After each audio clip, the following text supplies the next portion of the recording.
Hey guys, Boyan Dulabic here from Weekly Stand-Up News and Dulabic Studio. Now today I want to talk to you about a battery pack. You may have noticed this, but sometimes when you see someone with a DSLR camera, it seems really big.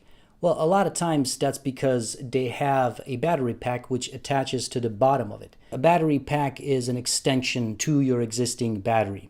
So normally with the DSLR you have a slot for one battery. It gives you about 30 minutes of video shooting. So when you get a battery pack, it essentially has slots for two batteries. Now this is crucial because with DSLR cameras, unlike traditional camcorders, you can plug in the camera and shoot while it's plugged into the AC.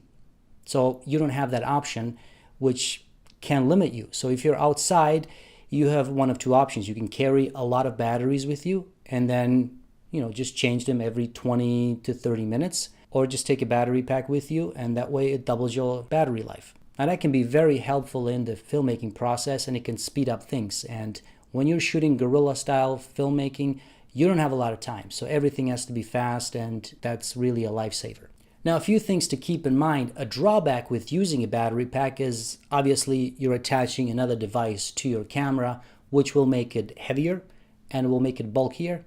And also, depending on your existing rig, you might have to adjust things. For example, I have a follow focus. If you don't know what that is, just click on this link to a previous episode where I talk about that. Because of the extra height that the battery pack gave me, it raised my lens from the base. So now my follow focus couldn't reach my lens anymore. So what I had to do, I just took a simple piece of wood and I stuck it in between. So that's something to keep in mind. The more stuff you add, it forces you to tweak your existing add-ons.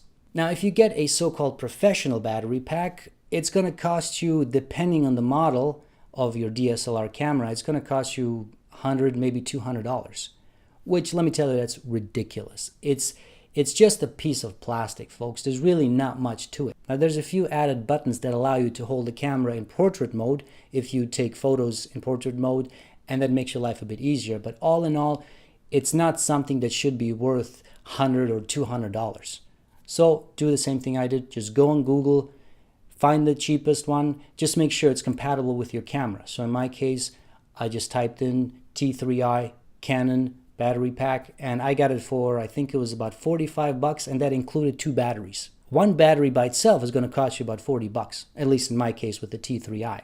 So for 45 bucks, I got two batteries and I have the battery pack. So now what I do, I just take the charged one, replace it with one of the batteries, and then immediately start charging the other one. Now, if you're going to do it this way, you also need a fast charger. I got a 1-hour charger and it works like a charm. So that's it, folks. If you like this video, subscribe to my channel, follow me on Twitter and Facebook, and stay tuned for the next episode where I'm going to talk about different accessories that I use.